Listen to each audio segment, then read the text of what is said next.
तो finally supreme court ने NCERT की सोशल साइंस की बुक पे बैन लगा दिया, जिसमें न्यायपालिका में भ्रष्टाचार की बात की गई थी। और उन्होंने ये कहा कि इसके पीछे कोई गहरी साजिश है न्यायपालिका को बदनाम करने की। और साथ ही साथ उन्होंने ये भी कहा कि अगर जो बच्चों में ये संदेश जाएगा कि न्यायपालिका में करप्शन है या न्यायपालिका करप्ट है, तो वो बाद में चल के जब इस देश के मेच्योर सिटीजन बनेंगे तो उन्हें इस देश की न्यायपालिका में भरोसा कम होगा।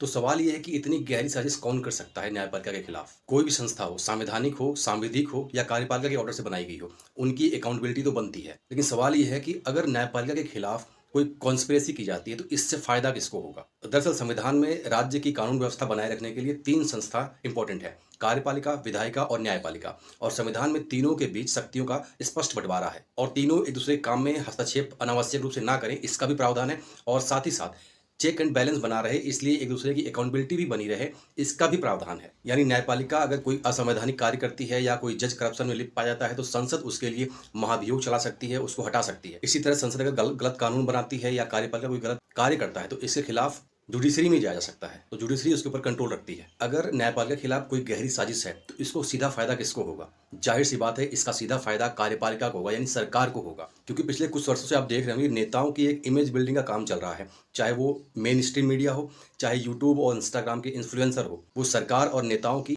महिमा मंडन कर करके उनकी एक इमेज जनरेट कर रहे हैं कि ये देवता तुल्य हो गए हैं। तो अगर न्यायपालिका की इमेज खराब की जाती है तो नेताओं और सरकार के गलत कार्यों को एक तरह से वैलिडेट करना आसान हो जाएगा, यानी बुलडोजर जस्टिस को भी जस्टिफाई किया जाना आसान हो जाएगा। और साथ ही साथ अगर पीएम केयर फंड के बारे में सुप्रीम कोर्ट या कोर्ट कोई बात बोलती है कि इसका पैसा कहाँ खर्चा हुआ, तो सरकार आराम से उसको नेगलेक्ट कर सकती है, पब्लिक में एक इमेज बना सकती है जुडिशरी तो करप्ट है, उसकी बात पे क्या विश्वास करना। तो कुल मिला के कहीं ना कहीं एक तरफ अगर न्यायालय की इमेज खराब होती है तो कार्यपालिका और सरकार एक तरह से अधिनायकवादी सत्ता के रूप में स्थापित हो सकती है। तो कार्यपालिका, विधायिका और न्यायपालिका के बीच चेक एंड बैलेंस बना रहे और साथ ही साथ नागरिक हितों की रक्षा के लिए न्यायालय के ऊपर लोगों का भरोसा बहुत जरूरी है। लेकिन इसका मतलब ये नहीं है कि न्यायालय अकाउंटेबल ना हो। न्यायालय की भी जवाबदेहिता सुनिश्चित करना बहुत जरूरी है। उनकी कमियों पे भी बात करना, उसके बारे में बताया जाना, उसके बारे में जागरूक किया जाना बहुत जरूरी है।